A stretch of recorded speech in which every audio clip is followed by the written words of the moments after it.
নমস্কার। আবারও আমার গ্রামীণ হোমিও চ্যানেল পক্ষ থেকে আপনাদের স্বাগত। আশা করি ভালো আছেন এবং সুস্থ আছেন, এবং আগামী দিনে যাতে আপনারা ভালো থাকেন, সুস্থ থাকেন, সেই উদ্দেশ্যে আমার এই চ্যানেলের মাধ্যমে বিভিন্ন প্রকার রোগ ও তার হোমিও ওষুধ সম্বন্ধে ভিডিও আপলোড করে থাকি।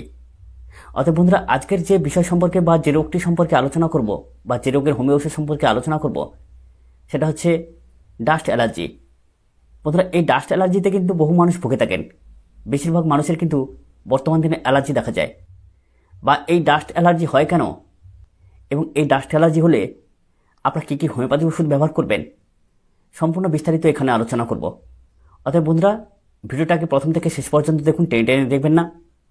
আর যারা এখনও পর্যন্ত আমার চ্যানেলটাকে সাবস্ক্রাইব করেনি, আমার চ্যানেল নতুন, তারা অবশ্যই করে চ্যানেলটাকে সাবস্ক্রাইব করে পাশে বেল আইকনটা প্রেস করে রাখবেন। তাহলে চলুন আজকে যে মূল বিষয়বস্তু, ডাস্ট অ্যালার্জি। বন্ধুরা, এই ডাস্ট অ্যালার্জির হোমিও ওষুধ সম্বন্ধে আলোচনা করার পূর্বে আমরা এক্ষুনি আলোচনা করে নেব ডাস্ট অ্যালার্জি হয় কেন, বা কী কী থেকে এই ডাস্ট অ্যালার্জির উপসর্গ বেড়ে যেতে পারে। বন্ধুরা, প্রত্যেকটা মানুষের শরীরের মধ্যে কিন্তু কম বেশি অ্যালার্জি থাকে, কিন্তু অনেকের দেখা যায় ভীষণ প্রকৃতির ডাস্ট অ্যালার্জি থাকে। আর বেশিরভাগ ক্ষেত্রে যাদের ভীষণ প্রকৃতির ডাস্ট অ্যালার্জি থাকে তাদের কিন্তু বংশগত কারণে হয়। বংশগত কারণ যদি থাকে তাহলে ভীষণ প্রকৃতির অ্যালার্জি তার মধ্যে থেকে থাকে। আর প্রত্যেক মানুষের মধ্যে যে কম বেশি অ্যালার্জি থাকে, এই অ্যালার্জি কিন্তু কেমিক্যাল, ধূলিকণা, ধুলোবালি এবং ফুলের পরাগরেণু, এই সমস্ত থেকে কিন্তু অ্যালার্জি ছড়িয়ে যায়। এই অ্যালার্জিজনিত কারণে খুব সহজে ঠান্ডা লেগে যায়, অদম্য হাঁচি হতে থাকে, ধুলোবালি লাগলে হাঁচির পর হাঁচি হয়ে থাকে, এত ভীষণ প্রকৃতির হাঁচি হয় যে সে শ্বাস নেওয়ার সময় পায় না। এবং এই অ্যালার্জিজনিত কারণে তার খুব সহজে ঠান্ডা লেগে যায়, সেই ঠান্ডা লেগে কফ কাশি, শ্বাসকষ্ট ভুগতে থাকে। বন্ধুরা, বেশিরভাগ ক্ষেত্রে দেখা গেছে যে এই ধুলোবালি, যখন আমরা কর্মক্ষেত্রে বাড়ির বাইরে বেরোই, যখন আমরা বাইরের বাতাসের সংস্পর্শে যাই, তখন কিন্তু এই বাতাসের মাধ্যমে বিভিন্ন রকম ব্যাকটেরিয়া, ভাইরাসের মাধ্যমে নাক, চোখ, মুখের মধ্য দিয়ে অ্যালার্জি প্রবেশ করে। এর জন্যে আমাদের অ্যালোপ্যাথিতে অনেক সময় অ্যান্টিহিস্টামিনাম বা অ্যান্টিহিস্টামাইন এইসব ওষুধগুলো ব্যবহার করলে আমাদের অ্যালার্জিটা কমে যায়। অতএব বন্ধুরা, আমাদেরকে সবসময়ের জন্য এই যে ধুলোবালি থেকে যাতে বাঁচা যায় বা অ্যালার্জি যাতে না বেড়ে যায়, সেজন্য সর্বদা মাস্ক ব্যবহার করতে হবে, এবং এই ধুলোবালি থেকে খুব সহজে যাতে এড়িয়ে চলা যায় যতটা সম্ভব সেদিকে লক্ষ্য রাখতে হবে।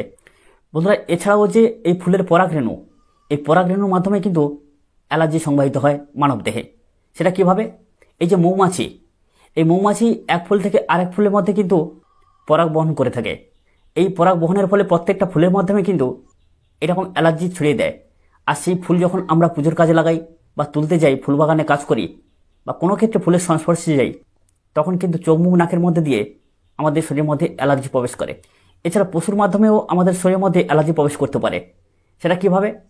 এই যে বিভিন্ন রকম যে পশু, শুয়োর, ছাগল, এছাড়াও যে মুরগি, এদের মধ্যে কিন্তু অনেক সময় অ্যালার্জি থাকে।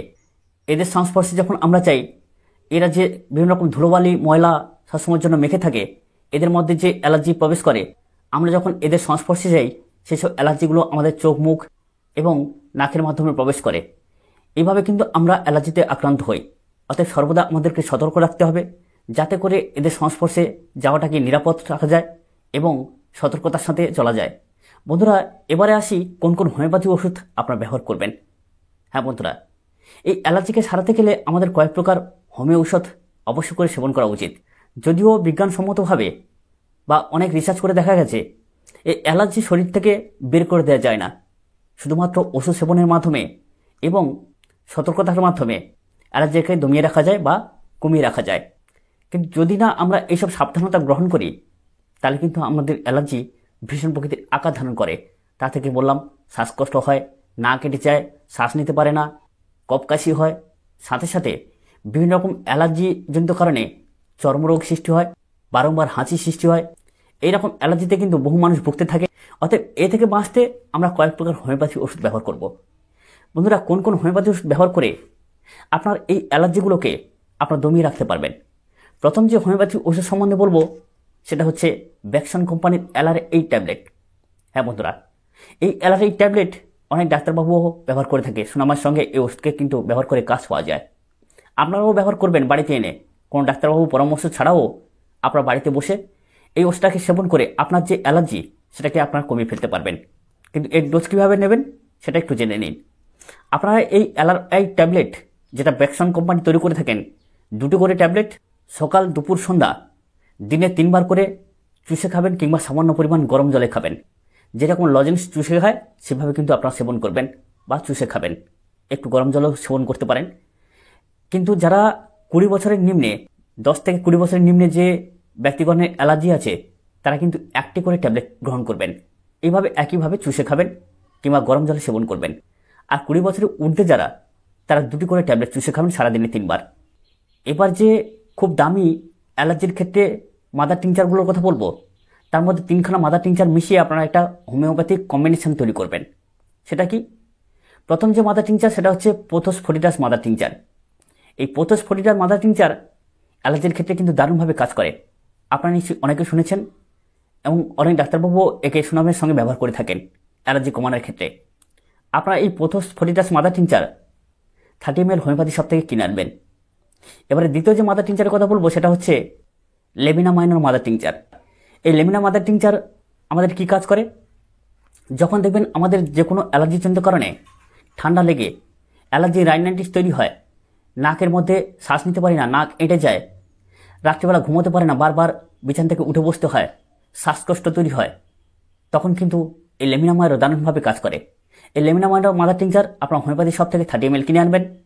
এবারে যে মাদার টিংচার বা তৃতীয় যে মাদার টিংচারের কথা বলবো সেটা হচ্ছে ব্লাটা ওরিয়েন্টালিস মাদার টিংচার। হ্যাঁ বন্ধুরা, এই ব্লাটা ওরিয়েন্টালিস মাদার টিংচার কি কাজ করে অনেকেই কিন্তু জানেন। এই মাদার টিংচার কিন্তু শ্বাসকষ্ট রোগের ক্ষেত্রে বা যাদের কফ কাশি হয়, হাঁ করে করে দম নিতে হয়, রাত্রিবেলা হলে বিছানা থেকে উঠে বসতে হয়, শ্বাসকষ্টের বিশেষ এবং গুরুত্বপূর্ণ ঔষধ হচ্ছে ব্লাটা ওরিয়েন্টালিস মাদার টিংচার। আমাদের হোমিওপ্যাথি চিকিৎসা জগতে সর্বপ্রথম এই ব্লাটা ওরিয়েন্টালিস মাদার টিংচার শ্বাসকষ্টের জন্য ব্যবহৃত হয় এবং সেই বহু প্রাচীনকাল থেকেই এই হোমিও মাদার টিংচারটাকে কিন্তু শ্বাসকষ্ট রোগের ক্ষেত্রে ব্যবহার করা হয়ে আসছে। আপনারা যে কোনো কফ কাশি হোক বা যে প্রকার শ্বাসকষ্ট হোক, যে প্রকার অ্যালার্জি হোক, সেক্ষেত্রে আপনারা ব্যবহার করার জন্য 30 ml Blatta orientalis mother tincture homeopathy shop থেকে কিনে আনবেন। এবার বলি কম্বিনেশনটা কি তৈরি করবেন কিভাবে। আপনারা একটা 30 ml খালি শিশি নেবেন। এই 30 ml খালি শিশির মধ্যে 10 ml করে 3টে মাদার টিংচার, প্রথম হচ্ছে পোথোস মাদার টিংচার, দ্বিতীয় হচ্ছে লেমিনা মাইনর মাদার টিংচার, তৃতীয় হচ্ছে Blatta orientalis mother tincture 10 ml করে আপনার 30 ml একত্রে মিশিয়ে নেবেন। একত্রে ভালো করে মিশিয়ে নেওয়ার পরে সেটাকে আপনার 20 ফোঁটা করে, 20 থেকে 25 ফোঁটা করে দিনে 2বার আহারের আগে সকাল বিকাল ঠান্ডা জলের সঙ্গে বা শীতল জলের সঙ্গে সেবন করবেন। এই ওষুধটাকে আপনারা সেবন করুন, দেখবেন দারুণভাবে উপকার পাবেন। বন্ধুরা, এইসব ওষুধগুলো কিন্তু আপনারা 1 মাস, 2 মাস, 3 মাস যাবৎ সেবন করবেন। যাদের অতিরিক্ত বা বংশগতভাবে আছে তারা কিন্তু অবশ্যই করে এই ওষুধগুলোকে কন্টিনিউ ন্যূনতম 3 মাস ব্যবহার করবেন, অবশ্যই করে কাজ পাবেন। এবারে যে একটা ডাইলুশন সম্বন্ধে বলবো সেটা হচ্ছে হিস্টামিনাম 1M বা হাজার শক্তি। এই হিস্টামিনাম আপনার ব্যবহার করবেন কেন? বন্ধুরা, অ্যালোপ্যাথিতে অ্যান্টি হিস্টামিন নামক অ্যালার্জি ট্যাবলেট ব্যবহার করা হয়, যার জন্য খুব সহজে আপনার অ্যালার্জিগুলো কমে যায়। যে প্রকার অ্যালার্জি হোক, এই অ্যান্টি হিস্টামিন ছাড়া আপনার অ্যালার্জি কিন্তু কমবে না। সেরকম আমাদের হোমিওপ্যাথিতে এই হিস্টামিনামকে অ্যালার্জির জন্য ব্যবহার করা হয়। আপনারা সেখানে হিস্টামিনাম 1M শক্তি বা হাজার শক্তি 3 দিন অন্তর 1 থেকে 2 ফোঁটা করে সকালবেলা খালি পেটে সেবন করবেন। দেখবেন আপনার যে অ্যালার্জির প্রতিরোধ ক্ষমতা, অর্থাৎ অ্যালার্জিকে কমাতে সক্ষম এই হিস্টামিনাম 1M বা হাজার শক্তি। আপনারা যেভাবে বললাম এইভাবে ওষুধগুলোকে কন্টিনিউ 1 মাস, 2 মাস, 3 মাস যাবৎ সেবন করবেন। আপনি 15 দিন সেবন করলেন, 15 দিন সেবন করার পরে যখন দেখলেন আপনি খুব সুস্থ আছেন, ভালো আছেন, এটাকে কন্টিনিউ 3 মাস যাবৎ সেবন করুন, কোনো ক্ষতি নেই। তারপরে আর কিছু বিধিনিষেধ আপনাকে মানতে হবে। যেমন জলে ডুবে স্নান করা যাবে না। বিশেষ করে যাদের পুকুর আছে, পুকুরের জলে যদি ডুবে স্নান করেন তাহলে চোখ, মুখ, নাকের মধ্য দিয়ে সেই জলে সংবাহিত যে ব্যাকটেরিয়া ইনফেকশান, সেই ব্যাকটেরিয়া ইনফেকশানগুলো অবশ্যই করে আপনার শরীরের মধ্যে প্রবেশ করবে। অতএব তা থেকে আপনারা কিন্তু বিরত থাকবেন। এবং কিছু কিছু শাকসবজি আছে এবং খাওয়া দাওয়া আছে, সেগুলোকে এড়িয়ে চলবেন। অবশ্যই করে খাবেন, কিন্তু নিয়ম মাফিক খাবেন, সীমিত খাবেন। ধরুন ডিম, চিংড়ি, কাঁকড়া, শশা, বেগুন, এইসব খাবার দাবার মাধ্যমে কিন্তু প্রচুর পরিমাণে অ্যালার্জি বেড়ে যায়। আবার দেখা গেছে এইসব খাবার দাবার বা শাকসবজির মধ্যে সবার কিন্তু সবটাই অ্যালার্জি বাড়ে না। অতএব আপনি খাবার দাবারের মাধ্যমে বুঝতে পারবেন যে কোনটায় আপনার অ্যালার্জি বেড়ে যাচ্ছে, সেটাকে কিন্তু আপনি সীমিতভাবে গ্রহণ করবেন। আপনি ধরুন এ সপ্তাহে খেলেন, 1 সপ্তাহ বাদ দিয়ে দিলেন, উবরাউটি খাবেন না। উপরে আপনি যদি কন্টিনিউ 2-3 দিন যদি আপনি এইসব অ্যালার্জিযুক্ত খাবার ব্যবহার করেন, গ্রহণ করেন, তাহলে কিন্তু আপনার অ্যালার্জিটা বেড়ে যেতে পারে। অতএব নিয়ন্ত্রণ রেখে সুস্থভাবে আপনি জীবনযাপন করুন। বন্ধুরা, এতক্ষণ অ্যালার্জি সম্বন্ধে যেসব ওষুধগুলো বললাম আপনারা নিশ্চয়ই বুঝতে পারলেন। আর যদি না বুঝতে পারেন তাহলে অবশ্যই করে ভিডিওটাকে আগে পিছিয়ে দেখে ওষুধগুলোকে নির্বাচন করে নেবেন। আর যেভাবে খেতে হবে সেভাবে বললাম, আপনারা সেভাবে খাবেন, সুস্থ থাকবেন। দেখা হবে পরবর্তী ভিডিও পর্বে। আবারও আসবো একটা নতুন ভিডিও নিয়ে, যেগুলো আপনাদের কাজে লাগবে, উপকারে লাগবে। আজকের মতো বিদায় নিলাম। নমস্কার।